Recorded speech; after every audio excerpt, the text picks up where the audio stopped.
So you talked a little bit about turning it over to law enforcement. Taking care of these patients really is kind of, it takes a village. It certainly takes a multidisciplinary team.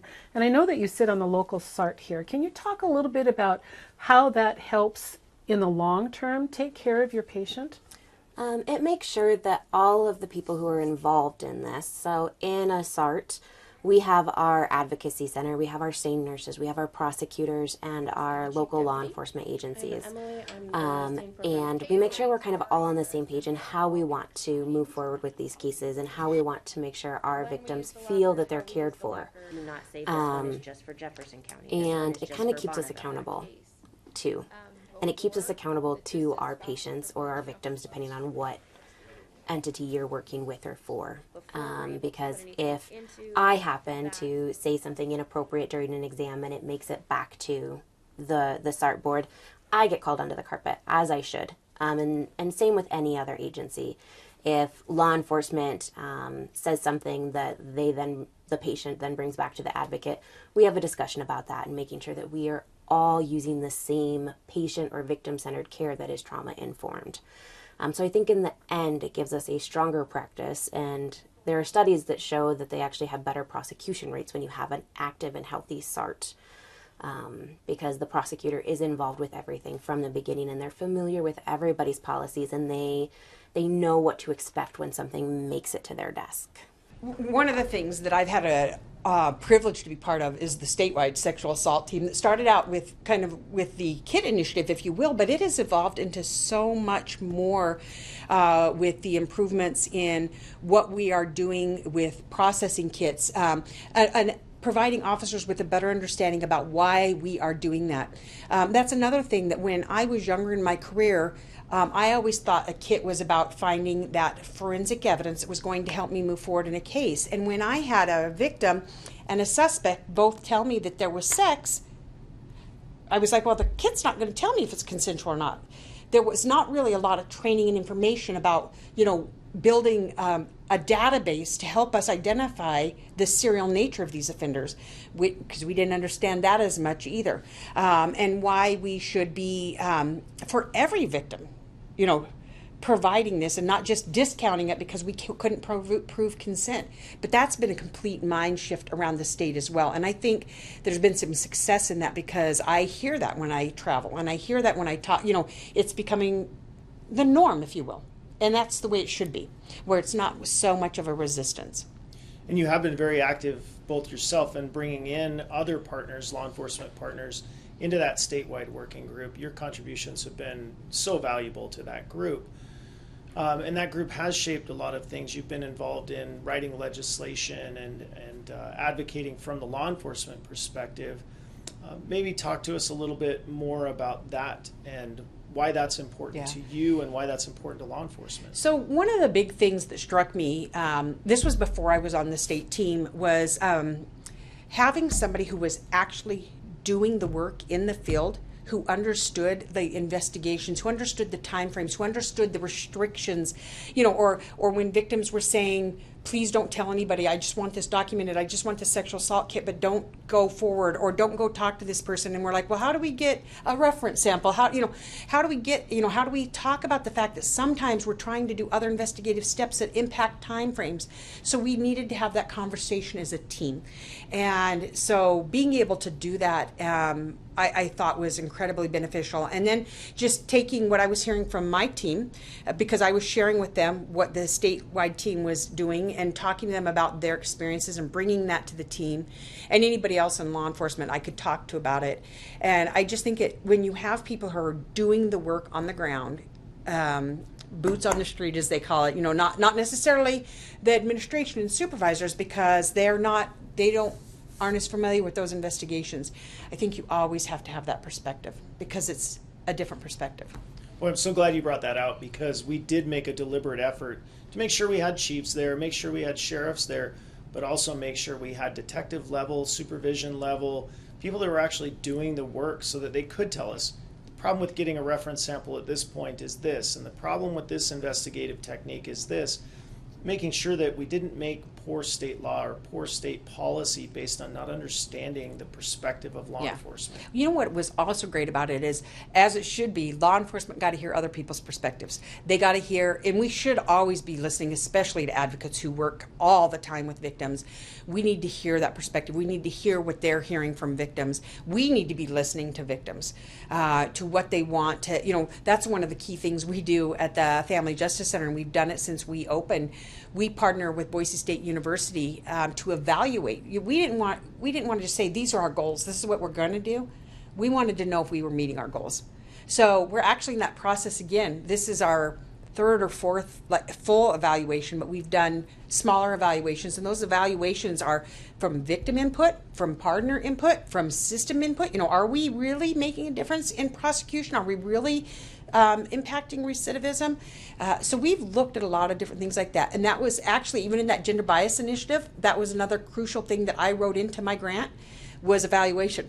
I wanted to, I have great ideas of what I want to see the outcome, but if we're not measuring that outcome, then how can we say we're accomplishing things? And how can we share our successes and lessons learned with other people if we're not accurately reflecting what we're doing?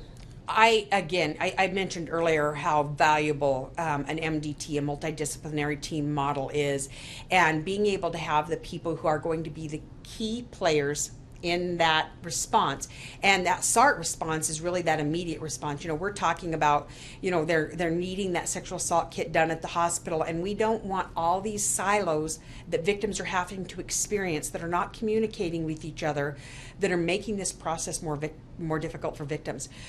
We don't want advocates, community-based and system advocates, we don't want them fighting with each other. We want them working in soft handoffs to each other, knowing what their roles are, which one has a different level of confidentiality, which one doesn't. We want our sexual assault nurses and our detectives training together.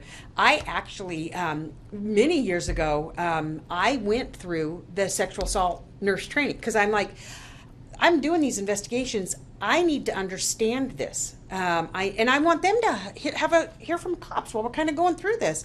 And I've had a chance to do the training for the sexual assault team. I remember putting some of my victim witness coordinators and detectives through that. I just think it is so valuable for us to understand each other's roles, because we each have individual roles. We shouldn't be trying to do each other's job, but we should be working together to do our jobs. Well, the advantage of having the SORT is now we're all in the same room together, and we can discuss each other's roles, because everybody has a slightly different role. Ours is to do the investigation. DIFSAC is hopefully there to provide the advocacy and the other components, and the after handling, help her get through the other part of it, because it's a long process from starting it all the way to court, and also getting our prosecutor's office involved, because you have the victim advocate that's part of that and brings them there, and make sure they have the help that they need. And again, with SART, we also have Idaho Falls Police Department there. We have Bonneville County Sheriff's Office, DIFSAC, and the prosecutor's office. And occasionally we have, or at least in the past we've had probation, if somebody's on probation, and talk about that. And then we can bounce ideas off each other, what else we can do better. So it's worked well, and lately and I'm going to give Emily a big kudos. When she came in, she went to everybody and asked, what's your role? How do you do things? And wrote protocols that we all understood. We had meetings, so we all understand now what the nurse is going to do, how we get the pictures, how we get the reports, how they're doing their job. She understands how we're doing our job, because IFPD and us do things a little differently. So that also, I know, can be a burden on them, and DVSAC, because there's slightly different protocols, but then we all understand each other's protocols. So then we can work more closer together versus having a drag-out fight, if you will. For that, we all know, and we've learned each other's roles and appreciate them. So when I started as a new SANE, one of the things as a nurse that I didn't understand was the difference between prosecution and law enforcement. I just kind of, in my mind, lumped you all together. Can you just address that just a little bit for others who might be thinking the same way that I thought? You bet.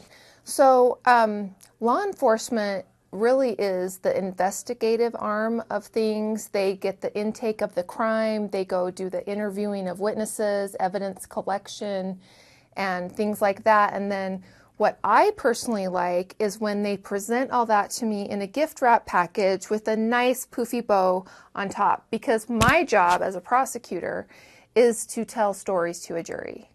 I mean, I look at cases, I intake them to make sure that they have the required evidence to file, and so that's part of my role. But at the end of the day, I have to be confident that we can secure a conviction with a reasonable likelihood of conviction.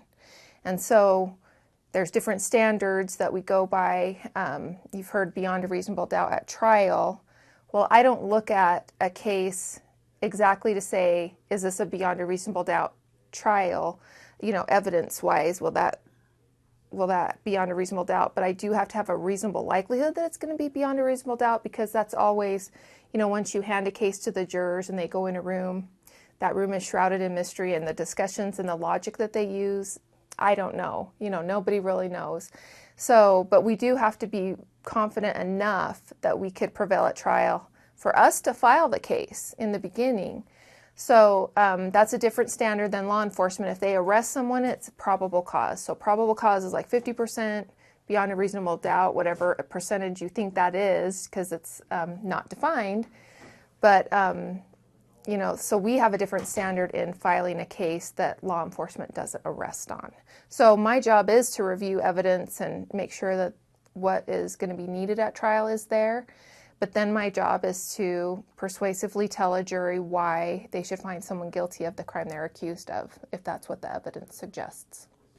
So you mentioned that you kind of oversee the SART generally. So how does that kind of factor into what you just were talking about, looking at those cases? It sounds like probably an educational piece. Talk about, if you would, a little bit of those interactions, that collaboration between disciplines on that SART.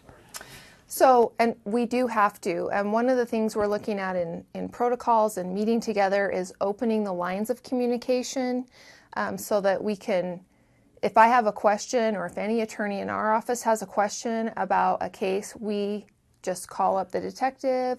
If we have a question about, we can't get a hold of a victim, then we might reach out to domestic violence, sexual assault, and see if they can have established a rapport with someone and can help us with the contact information. And that happens quite a bit through our victim witness coordinator, Pam Millhouse, and domestic violence, sexual assault with Tina and her crew. And then if I have questions about, I've had domestic violence, sexual assault advocates come with victims to appointments to meet with me. I try not to interview them again, because law enforcement has already done that. So I'm heavily relying on that, because I don't want to re-traumatize someone. But we can have advocates that are, accompanying that, where we're all meeting together in that kind of setting. Just depends on the comfort level of the victim. But mostly keeping that communication open and free-flowing, because if some snag happens in my cases I'm reviewing, I may need more work done, another person interviewed, a piece of evidence collected that maybe was missed or something like that.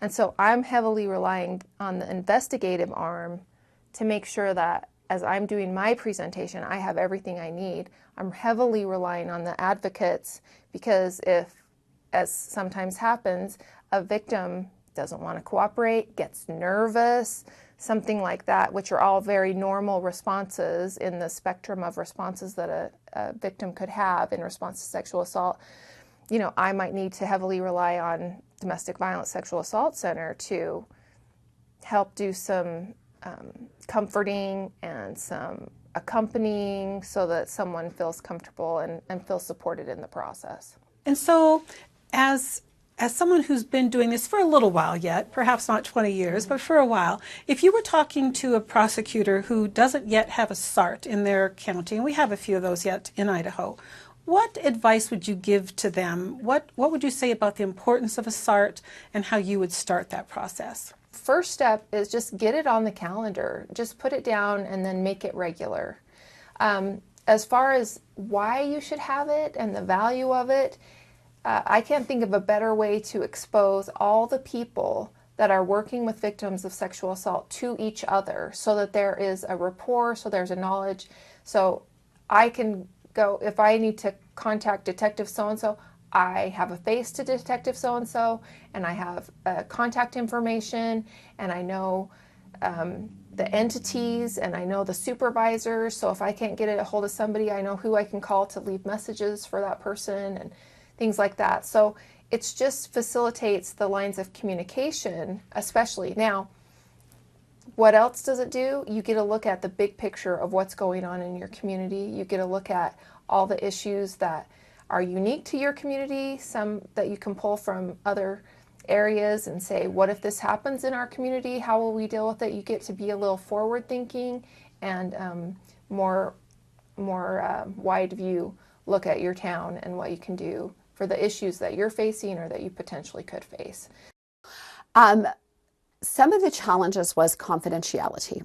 We were struggling with some of the confidentiality because in MDT, you're going to pull in some other partners that aren't going to be involved in an adult case, where they'll be involved, in somebody under the age of 18, possibly. And so like CPS, maybe a school resource officer, juvenile probation, those types of things. And so it's like, okay, they really don't need to know about all of this happening over here. So then we decided, let's pull that apart. So we pulled it apart, but what we weren't doing was really spending enough time focused on those adult cases. We see 300 children in a year. Over here, we're seeing, probably now maybe 60 cases. Big difference. Big difference. So over here, you get really absorbed because you have so many cases that you're trying to work with and track. And I'm like, and so then pretty soon, between the sheriff's office and myself and stuff, we're like, okay, we're not paying attention to these cases like we need to. They're kind of slipping through the cracks, and we need to bolster this up. So a couple of things happened. I wrote a grant that we got through ISP, and that was to hire a sex assault nurse or sex assault response coordinator. And we just brought her on board July 1? No, September 1. Just brought her on board. And so she's going to be working with Emily. And her job, her primary job really is to focus on adult sex assault cases, our response to those cases, our advocacy, our follow-up. She is centered on that victim. She also will help coordinate the call-outs, whether it's an MDT case or whether it's a SART case. She's going to help coordinate that and make sure all the players are getting where they need to be, along with tracking that. The other thing we did is we also did a second grant that we got through ISP, and that was for a part-time bilingual adult sex assault person. An important component. Correct. And so we then brought in Miss Wendy, and so she's going to be helping focus in that process too. So for the first time within our walls, I have 2 people that will spend time focused on sex assault crimes. And then these 2 people also overflow and tie into our MDT team, or our child abuse team, where they do their forensic interviews and child advocacy and all of that. So between those 2, we have 6 people focusing on sex crimes. Be a little harder for anyone to fall through the cracks. That's our plan. Wonderful. That is our plan. Wonderful. So you've done a lot. There's been a lot of changes here, going from starting with a couple of different entities and growing through the years, and now expanding nursing-wise, and now with the teams. Where do you think we should focus looking forward in Idaho? I think we need to do cross-training. I just had the pleasure last week of going, ISP was actually doing a training on sex trafficking. And they brought in, I think he's a sergeant out of Teton County, Wyoming. He had attended some of our trainings, but he does a training. And I spent about 2 hours sitting in, listening to his training and what he was training the officers on. We had no SANE nurses there. We had no advocates there. And I am like, we all need to be listening to this. I think it's been a slow recognition that I often talk about it takes a team to take care of this patient or this victim. But it's kind of like we're in an Olympic swimming pool. And so healthcare has their lane and law enforcement has their lane, prosecution theirs, advocacy theirs. But we do reach over those ropes and have to collaborate. And I think that you're exactly right. The more that we as nursing understand what law enforcement does versus what prosecution does, and conversely, the better they understand what we do, I think better to serve the community. Right. It's kind of like when you talk about, the lanes, think about swimming in a pool, and when you're racing, you have those lanes and everybody's roped off and you stay in your lane. In my mind, SARTs, MDTs, coordinated community responses are more like synchronized swimming, where you perform together as a team. And the better you know your routines and what each partner does and when they do it and how they do it, when you have those particular cases, because you're always going to have cases, they don't fit into that normal box or whatever. There isn't a normal, is there? Yeah. But you need to be able to problem solve together. And if you all understand each other's jobs, when you have to problem solve together as a team, I think you work together better. And it's less personal when somebody's making a decision because you're like, okay, I understand where they're coming from. I may not like the answer, but I understand the parameters of what they have to function in. And so therefore, I think your teams work better together. They don't take things as personal. You have a full understanding of each person's role and more respect for that. And we problem solve together better as a team. And that's our ultimate outcome, isn't it? Correct. It is. Absolutely. Some of the early development of the training program, I think, was difficult. We took some of the IAFN training materials at their permission, really looked at those and broke those down. And some of the early work was done before your position came online to get it accredited and things. But I think that's one of the areas where you've struggled a little bit, is to raise the bar on that level of training. Tell me a little bit about how that process has gone from your perspective. Really getting in and learning exactly what the requirements through IAFN are, making sure that we could, as you mentioned earlier, making sure that we had the nursing hours, getting that up, but really it's always hard, I think, to take someone else's training and try to implement it yourself. And so it took me quite a bit to actually get in and say, I'm going to go back actually and restart and say, what exactly do we need here? What needs to be covered, and how do we cover that in a way that makes sense for Idaho, that absolutely meets the national standards, but gets in, who can I talk to? Where do I need to touch base? Pulling that all together and then saying, we've got that for the 40-hour SANE, then we want to train those 250 nurses, but that's going to take some time, and recognizing that. And so what do we do for a stopgap measure? Then pulling out of that, what are the major pieces that I can pull out and put together a course for our ER staff to say, and I kind of hate this phrasing, but it's how they feel, when you're stuck collecting a kit because there isn't a SANE there, how can I give you the confidence that you can do that safely, properly, and without re-traumatizing that patient? So pulling that out and being able to do that piece.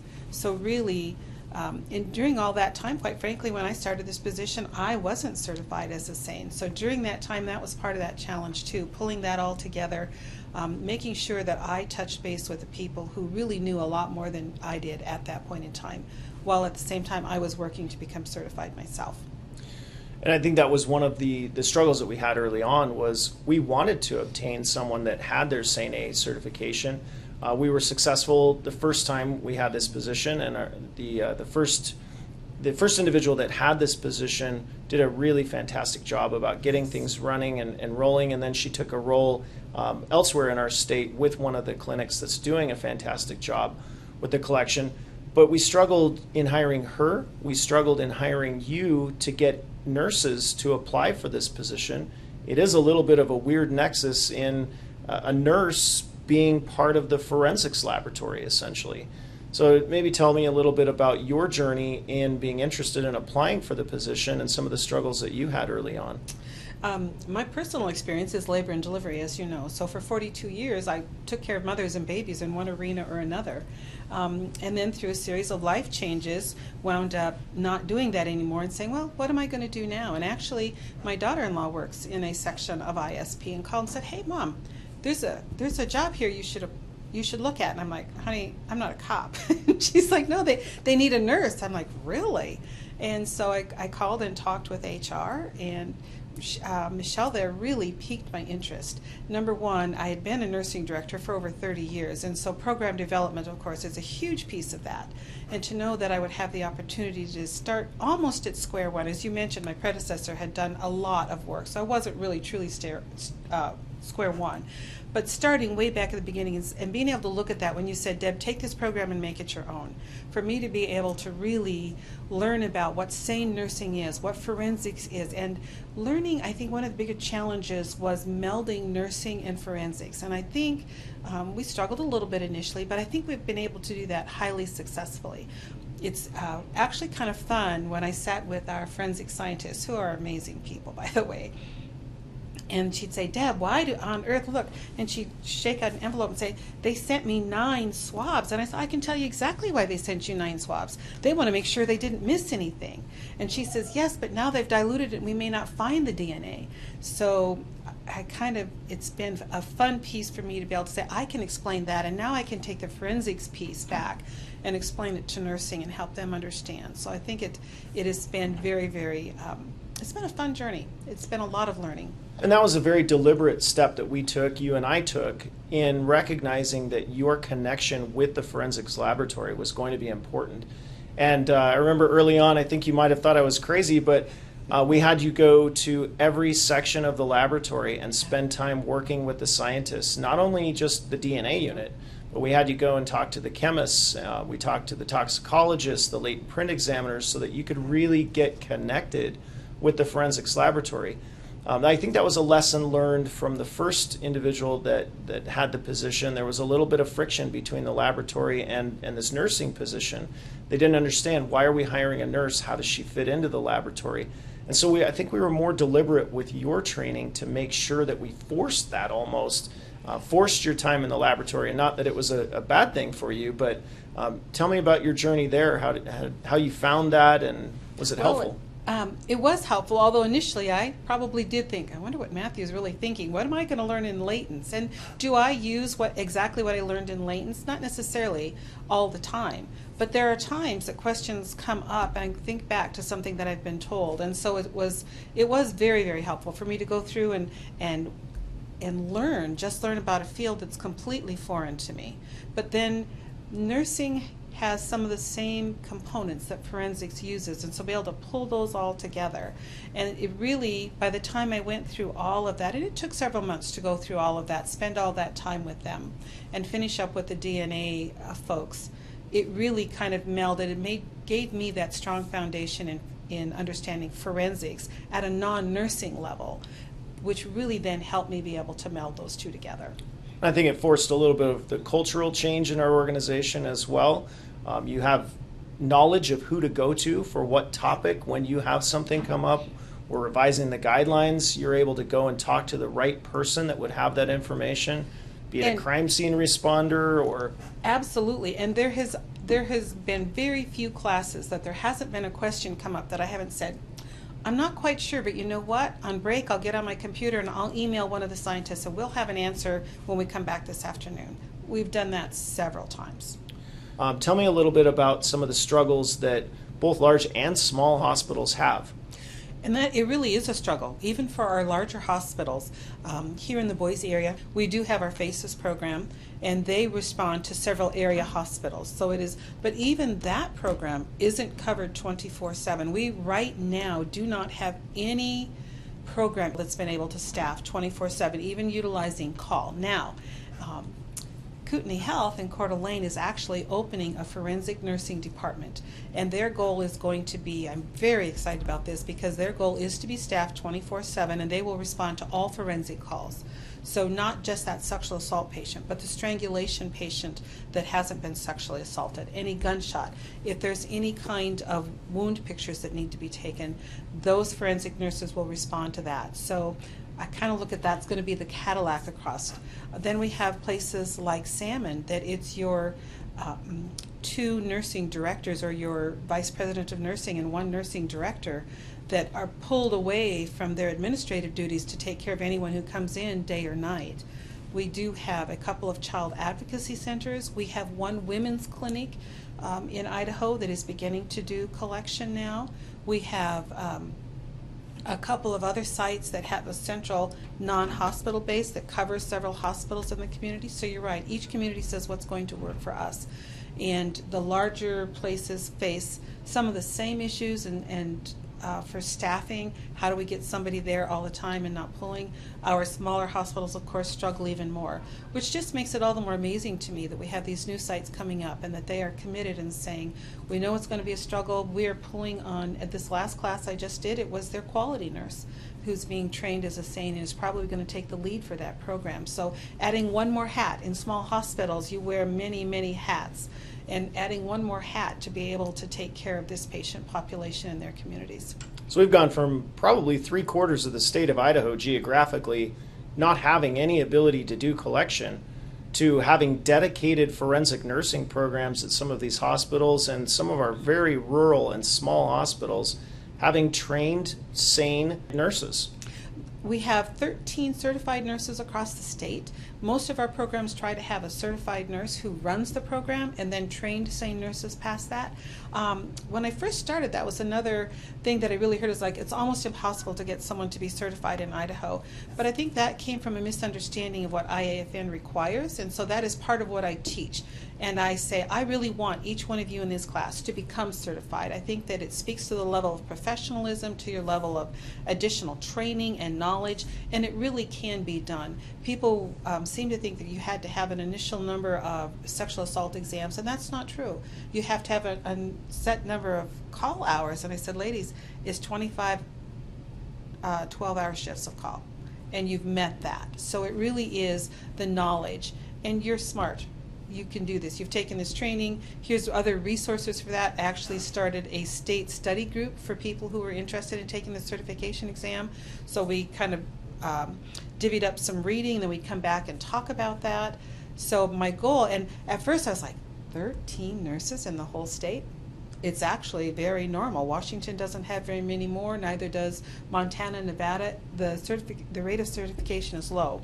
So I'm hoping Idaho begins to lead that as well. Well, and that's a change in our goal, because initially our goal was to train 250 nurses through the 40-hour course and through the 2-day practical exercises.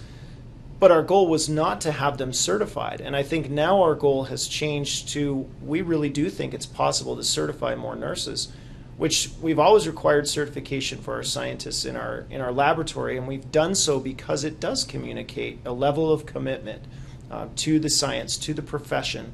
And so I think this fits right with that we are going to certify, SANE certify more nurses in our state. I think it's a fantastic goal. And we're working hard to get there. And I was so excited a few months ago when we had, 4 more join the ranks, including yourself. Yes. That's quite an accomplishment. Tell us a little bit more about how we arrive at that, what is required to get to that level. It really is, this is a really difficult exam. It has a 60% first-time pass rate. And so it really is an astronomical amount of studying. I really studied most of a year to be able to prep to take this exam. And IAFN does have some great resources. So I watched webinars and I studied, they have a certification resource book out for that.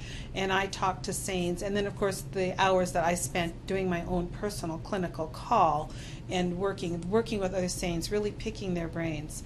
And then it really was just hours and hours and hours of studying and then sitting down to take that exam. So you have to have an RN license. You have to be an RN for at least 2 years. And that's one thing that I just in this last class had a new nurse and she said, well, I can't be certified. You can be certified, but not for 2 years. We want you to get that foundational nursing set really well. And then, but you can work as a SANE. You've been trained, so you can work as a SANE and you'll be well set for that. So the clinical hours, absolutely, the hands-on practice, and it just is, quite frankly, lots and lots of study and then sitting for that exam. That 300 hours of call, making sure, in my case, my clinical call is about 4 hours from here. So I spent a lot of time on the road getting there and then taking the call there. So just a lot just a lot of time studying and then swallowing hard and sitting down to take that exam. It's offered only twice a year internationally. Our culture overall is changing. I'm excited about some of the things we're doing on the statewide working group to bring in different advocacy groups. We've added folks to that working group that are reflective of our special needs, our development disability groups, others advocating for our Hispanic communities and other other socioeconomic type groups that we've added to this statewide working group, so that we are sensitive that there are different needs for people that are hearing impaired or visually impaired. And so adding those dynamics, it's just expanding our vision of, initially we were concerned about somebody getting on a bus and driving 2 hours, but now we're recognizing that there are other barriers to people reporting. There are other barriers that we're going to address this year. We've talked about addressing rural medicine through telemedicine and foraying into that a little bit in our state. We've talked a little bit more about addressing our issues on our college campuses and our university campuses. That's also really important that we get in and start talking to those individuals about what are the barriers to reporting and how can we eliminate or lessen some of those barriers. Absolutely, and I think that's part of the growth of the team across the state. I've heard it said that we do as well as we can, and then when we know better, we do better. And I see that with ISP's commitment to education. So really helping the team grow, recognizing that care of this patient, I talk a lot about, like, we're all in a big Olympic swimming pool, but we all have our lanes, right? And so healthcare, we stay in our lane. Now, we may reach over the rope occasionally to collaborate with law enforcement, but I'm going to do the health care of this patient. I'll collaborate with law enforcement. If the patient wants evidence collected, I will do it properly and I will get it to you.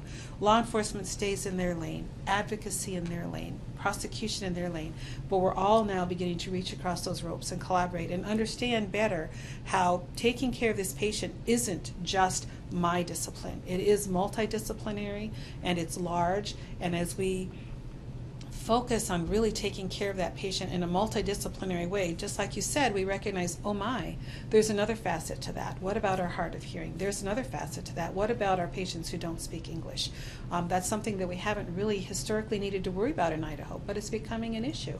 And so enlarging our ISAKI group has helped open our eyes a little more to how we can improve our process in addressing sexual assault across Idaho for every single Idaho citizen. One of the things that you mentioned that I love about the SANE course, the 40-hour course that we teach, is that on that last day, we bring in the local people. We initially used videos of the best in our state at whatever they did. We bring in the best law enforcement officer and the best prosecutor to talk to them about this topic. But now what we've gone to is bringing in those local people to almost engage them into, maybe we haven't done a great job in this area, but what do you see your responsibilities in this area to be, and how can we improve that right here in this local community that we're talking to today? And it can be a great discussion. When I send the invite out for the local speakers, they'll say, well, what do you want me to talk about? And one question that I give law enforcement is, what does a SANE do that drives you crazy?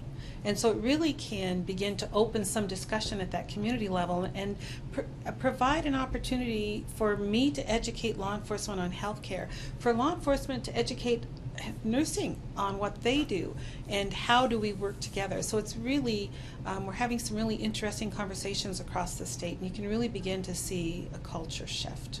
I think in some of those initial discussions that we had, we would have the law enforcement come to us and say, I don't go to the SART meetings anymore because they do this, or this entity does this and I don't like that, or they take over the meetings. And I think we are seeing a cultural change in some of those meetings happening, what's discussed. What are you seeing as you attend those SART meetings? I'm seeing more collaboration and more, a little less territorialism, beginning to really work through forming that team, and as they begin to really develop a little trust in each other, that it's not that, well, nursing is going to tell you have to do this, or law enforcement is going to say you can't do that, or advocacy is going to try to just say y'all don't know anything about taking care of a victim. to really begin to recognize that each of us have our role, but it is interdisciplinary and that we're all needed. All of those roles are essential. And I think that's what we're beginning to see, is that each discipline is beginning to recognize, I can do a great job, but I'm still not going to meet every single need. And as each discipline begins to recognize that, then I see that willingness to collaborate and build those relationships in those communities. And it only improves for everyone then across the board. I think we've seen our bigger communities have always had SARTs to some extent. Maybe not the most effective ones, but they've had them in some sort. But now we're starting to see that go into the smaller communities, and you've been a big part of that in setting some of that up and modeling some of that. But what are you seeing in some of our more rural communities? Initial reluctance, obviously. We had one just very recently started SARTs this summer, and law enforcement initially was very resistant because they felt like, why do we want to come and be bashed? And the local facilitator there, who is the local SANE nurse, just recognized that very well. I was able to provide them with some resources, talking about some education, maybe give some helpful hints on those first couple meetings and how to kind of begin to dampen everyone's fears. And now that's a highly successful meeting. They really hit the ground running. And when we say a SART, or a sexual assault response team, really we're talking about a multidisciplinary team. That term might be used as well in MDT. Is there a difference there in your opinion? There is, and what I see is each community decides how that difference will be. We do have some communities that are running a combined MDT, SART. But what we're finding that as they go along and become a little more educated about sexual assault, they're seeing that needs to be maybe moved apart. So your MDT is where very often the child crimes get discussed. So crimes against children. Obviously that's emotional and that's a lot of time really needed per case. And what we found in the combined meetings was that sexual assault was getting pushed to the last, but whoops, we've run out of time. And so a lot of our communities have recognized we need to break that apart and really dedicate that time to that SART. And so I see that as, again, when we know better, we do better, and saying, no, these cases are important and we need to make sure that we discuss those as well. So it may be the same people attending, but that focus and how you look at those cases is different. And so I am seeing that. We do still have some who do combine, but they're very careful to say, okay, we've done our MDT, now we're going to move to our SART. And so that's my message I try to really get out there when I go out, is this is a community decision, or this is an organizational decision based, depending on what those decisions are. Really, I'll say sometimes in the same meeting, that's an organizational decision. I would pull in your legal and your risk, and that's kind of where my experience as a nursing director is valuable, because I can kind of give them an idea of where to go. In the community, I'd say, don't forget to call this person or that person and ask them about being there. So again, just kind of providing resources and a little bit of input, but it's their program, and we're just there to help them get that up and running, and they're doing it. I think one of the limitations that we've had in our program is the grant funding only allows us to work with adolescents and adults. That's really what we've tasked you with in getting that program up and running. But an area where we really all would like to foray more into is children and peds. Absolutely. Sadly, across Idaho, as I suspect it is across the nation, probably the highest volume of cases is sexual assault against children. And as you delve into sexual assault against adults, and they recognize that you have a program that will take care of that adult, they begin to bring the children and and we do have our child advocacy centers and the family justice centers where they are cared for. But really, that absolutely is a need, taking a look at how can we do that. And one of the things we'll be talking about is, would it make sense to have a combined course and do the SANE A and SANE P as a 64-hour course, so that when these nurses are trained, because that's what I hear back often is, Deb, that's great, I know what to do, but they brought in a 4-year-old and you didn't train, you told me that you couldn't train me on that. And so you're absolutely right, taking a look at how now do we begin to address, just like our communities are saying we're going to enlarge what we do, it's time for us to enlarge what we do. We'll figure it out. And I think with state funding for your position, that might allow us to do some of that. I think it also could be another position through other types of grant funding. to specifically address the peds. I hear it all the time from our nurses, from our hospitals and our clinics, that they really do want that peds training and want to be sane ped trained.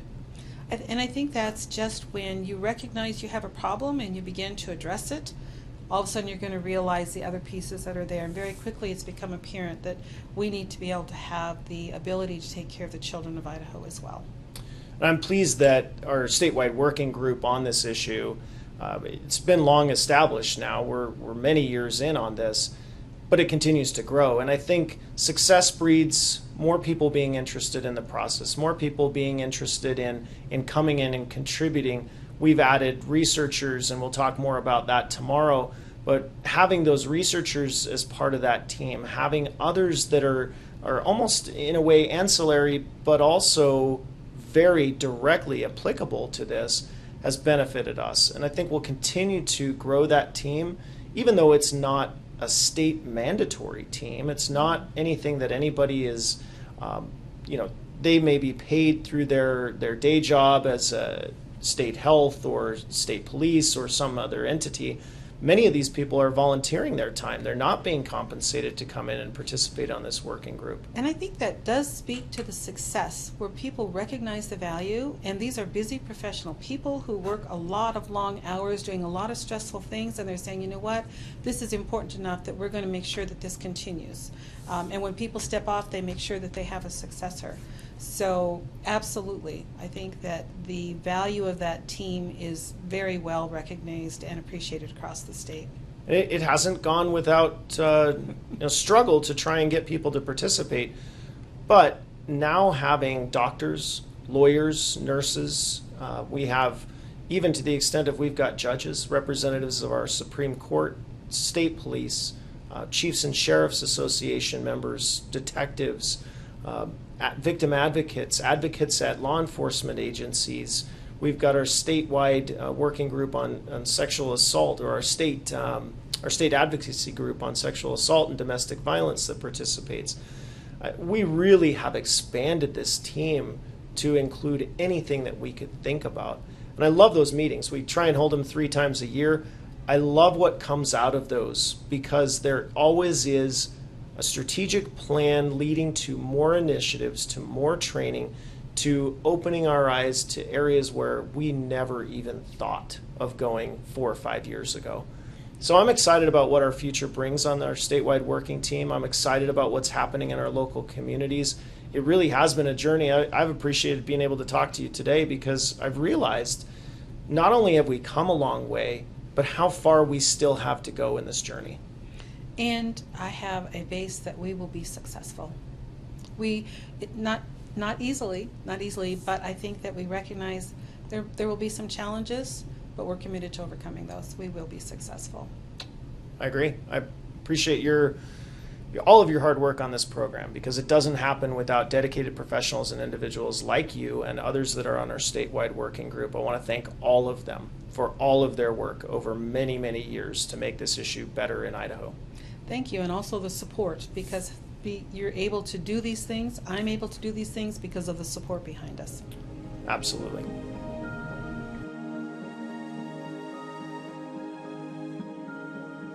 With rape response closing, I think it's been now probably about 16 years ago. Oh, wow. And when they closed, DVSAC then took on services for adult victims of sex assault and any crimes in that area.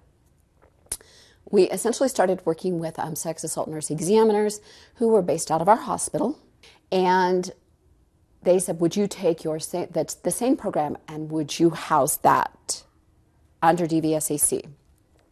So we had essentially a SART meeting.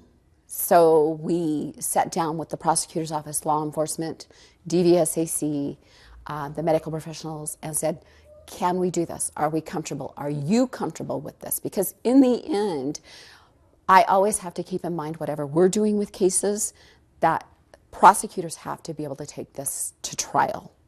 Exactly. And so we needed to have that discussion and make sure this was a good fit for everybody all across that chain. And they said, I think so. I think we can do this.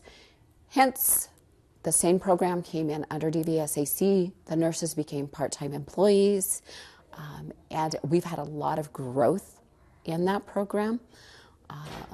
As a matter of fact, it's probably been more stable than it ever was housed in a medical facility, because we can recruit nurses from other areas, not just within a hospital setting that's housing the program. We've had very dedicated nurses in that process. So I think we've done a stellar job. Not saying we don't have more growing pains or things to address, there always are, but coming from an entity that really focused on domestic violence to move, and I've been here now for 27 years, to move into handling child crimes, adult crimes, and working with all sorts of victims across the board, and being able to help each program grow, I think it's been great. And another part of that expansion is that you've expanded beyond just the immediate community as Correct. well. Can you talk a little bit about some of the areas? How wide an area now DVASC encompasses? That we're serving. So our primary area is Bonneville County, Idaho Falls. So we have 2 hospitals now.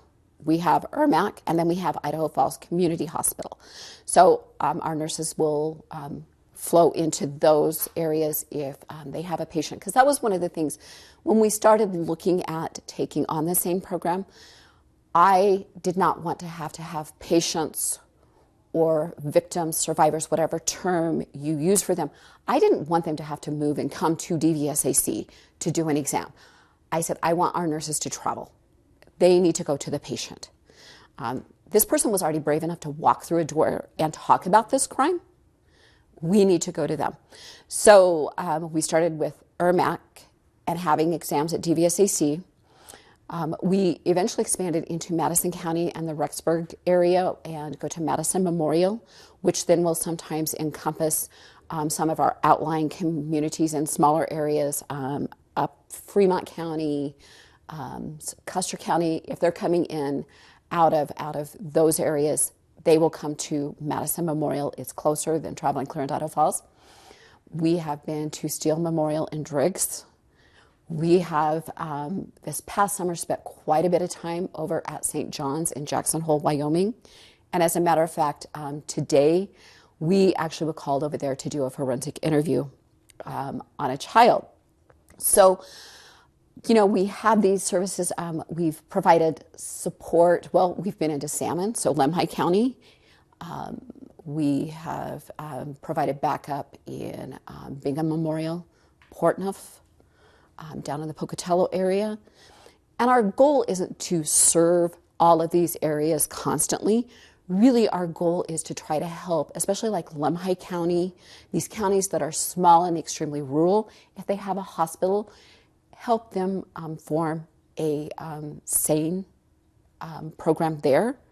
And then if they don't have anybody available, being a larger program, we can come in and provide that support and backup when they need that. It's not that we can do it all. We can't. What we can do is provide a great framework for teamwork, and then all working together, try to quickly respond to whatever those needs of that victim or that patient are at that time. And that really is more than just providing nurses when they need them. I know that I have talked with some people out of Salmon who've called Emily when they were beginning to set their program up, and she has been so willing to share policies Yes. and procedures and the education. Yes. I know that when you do the 2-day skills training here, Yes. that Emily sends that out across the state and has opened that up to anyone coming Yes. in. And so you really are reaching the whole southeast corner of Idaho and even a little further north. Correct, we are. And that's always been our goal here at DVSAC. Even when we were younger and our focus was on the domestic violence component, it is to educate and share with communities, with other professionals, having people come in our doors and learn or to teach. You know, that's how we're really going to combat violent crime. It's not by keeping it in a box. And also, that's how we can problem solve together. Because we don't have all the answers. And somebody doing something new they may have something we've not thought about. And, you know, we're all unique. We all know our communities best. We all know how to get these programs supported best. And I think enhancing and utilizing, you know, all of those talents together is what makes success. It takes a team. It does. It takes a team. And so talking about the center, can you just kind of walk us through what happens, what services do you have here, and what happens when someone does come through that front door? We can. We'll take a little walking tour. How's that? That'll be fine. Awesome. Let's Okay. do it. Okay, Deb, so when somebody, and we're talking about when they come to DBSAC, multiple things are going to happen. First thing we're going to do is when they come through the door is we're going to do a quick overview of what are they looking for. You know, are they looking just to possibly report an older sex assault crime? And it's going to be something that's more therapeutic. We don't have safety issues. We're going to call law enforcement. Is it a child crime? Are we going to have to report that? Because always recognizing that children and the rules and laws and statutes that apply to children are much different than adults. Is it going to be a Jane Doe? All right, everyone, we've had some excellent questions come in from the audience. So with that, I'm going to pass the floor over to Matthew. Thanks, Tyler. So I want to go to Elaine Bean, our prosecutor on our panel first. Elaine, will you talk to us? You talked in the video a little bit about how you are bringing your SANE or your multidisciplinary team together. Can you tell us a little bit about how you do that, lead the culture change? You're a prosecutor-led model. How you keep your SANE, your SART team involved and engaged? I would be glad to. So my position as the chief deputy is to be the head of the SART task force. And the prior chief deputy, I love him to death. He just hated meetings. And so in our county, the SART program just kind of dropped off and wasn't being held. Another part of it, we kind of talked about this a little bit in the video, was some counties lump their MDT and SART together because a lot of the same people are at the meeting, or both meetings, but they actually don't include, the SART team doesn't include some of the people that would attend the MDT. But we were just trying, there's so many meetings, right? It's just so hard to get another meeting on the calendar and separately bring so many of the same people together.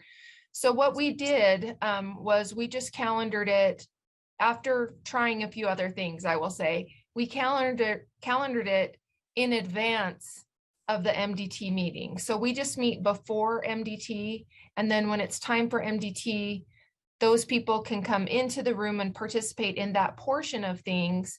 But then the people who aren't needed for the adult sexual issues are not just there hanging out, you know, getting information that really doesn't apply to them.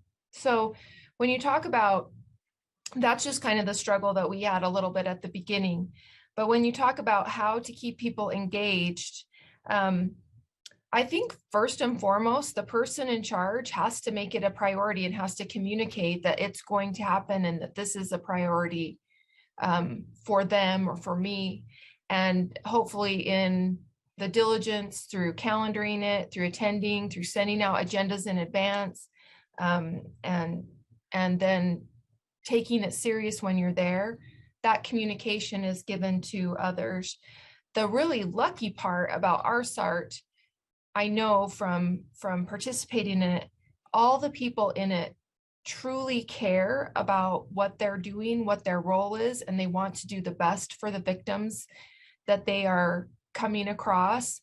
And they want to do that in such a way that it is, as Angela talked about, that willingness to collaborate with the other entities.